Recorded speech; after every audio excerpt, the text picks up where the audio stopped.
Hey, aujourd'hui on se retrouve dans une nouvelle vidéo et on va voir quels sont les ingrédients à absolument éviter dans tes shampoings et pas que dans tes shampoings parce que tu devras les éviter si tu le souhaites, parce qu'on va voir les effets que ça provoque, mais tu devras aussi les éviter dans tes crèmes pour le corps, dans tes gels douche, dans les soins que tu utilises pour ton visage. Si ça t'intéresse, reste avec moi. Premier ingrédient à absolument éviter, ce sont les tensioactifs. Les tensioactifs sont en fait des agents lavants et moussants qui vont permettre à ton shampoing, ton gel douche, même ton dentifrice de produire une certaine mousse qui est bien sûr super satisfaisante parce que même moi j'adore quand ça mousse. Je me dis le produit va bien laver mes cheveux. Sauf qu'en réalité, la mousse ne veut pas dire que le produit est plus lavant qu'un autre. C'est-à-dire que tu peux très bien acheter ou réaliser toi-même des shampoings sans mousse, que ce soit liquide ou aux poudres. J'ai d'ailleurs fait une petite vidéo sur comment faire ces shampoings aux poudres ayurvédiques que tu retrouveras ici si ça t'intéresse. Et c'est pas pour autant que ton shampoing ou ton gel douche, s'il ne mousse pas, ne va pas bien te laver tes cheveux, ton cuir chevelu ou alors ton corps.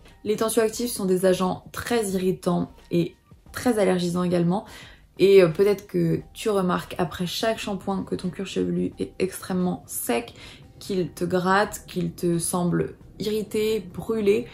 Peut-être que ça vient tout simplement du shampoing que tu utilises et peut-être que dans la composition de celui-ci, il y a des tensioactifs qui font que ton cheveu va se sentir agressé et pour cela, il va vouloir se défendre en te démangeant, donc en voulant t'alerter pour que tu arrêtes d'utiliser ce produit-là ou alors tout simplement en graissant beaucoup plus vite. Puisque le tensioactif irrite le cuir chevelu, celui-ci se sent agressé, il va surproduire du sébum pour compenser les effets asséchants des tensioactifs. Et c'est peut-être comme ça que ton cuir chevelu est devenu gras ou alors graisse beaucoup plus rapidement qu'avant. Autre chose, donc les tensioactifs peuvent assécher le cuir chevelu et les cheveux comme je t'ai dit.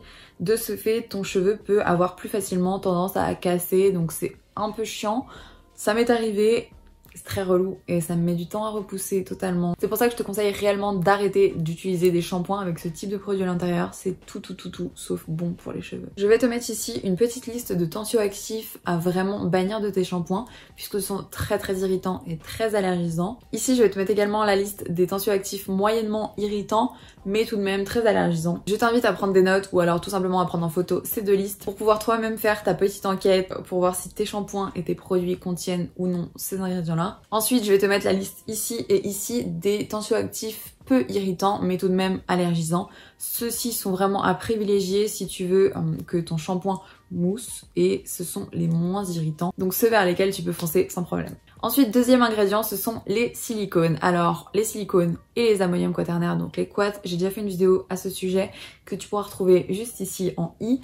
Et en fait, je vais te faire ça vite fait, les silicones et les quats sont des agents filmogènes qui vont venir se fixer sur ta fibre capillaire et à terme l'étouffer. Donc les silicones vont donner un aspect beau, en pleine santé à tes cheveux, brillants, lisses, tout ce que tu veux, alors qu'au final ça va juste cacher la misère et cacher les défauts. C'est un peu comme un vernis ou alors comme du maquillage tout simplement. Sauf que le maquillage tu peux l'enlever le soir en te démaquillant avant le coucher alors que les silicones ça met des mois à partir et c'est juste la grosse merde. Quand tu utilises des produits siliconés tu auras un aspect de beau sur le moment sauf que quand tu vas arrêter de les utiliser tu vas te rendre compte que ton cheveu a en fait été étouffé par ces silicones et qu'il est au final en plus mauvaise santé qu'il n'était avant que tu utilises des produits siliconés. Aussi, il pollue énormément la planète, les océans, toute la nature quoi. Généralement, ils finissent par con, donc diméthicone, triméthicone. Je vais te mettre la liste des silicones et des ammonium quaternaire ici, du moins la plupart de ceux retrouvés généralement dans les shampoings et les produits capillaires. Et c'est ceux-ci que tu devras traquer dans tes cosmétiques et donc tes shampoings plus particulièrement,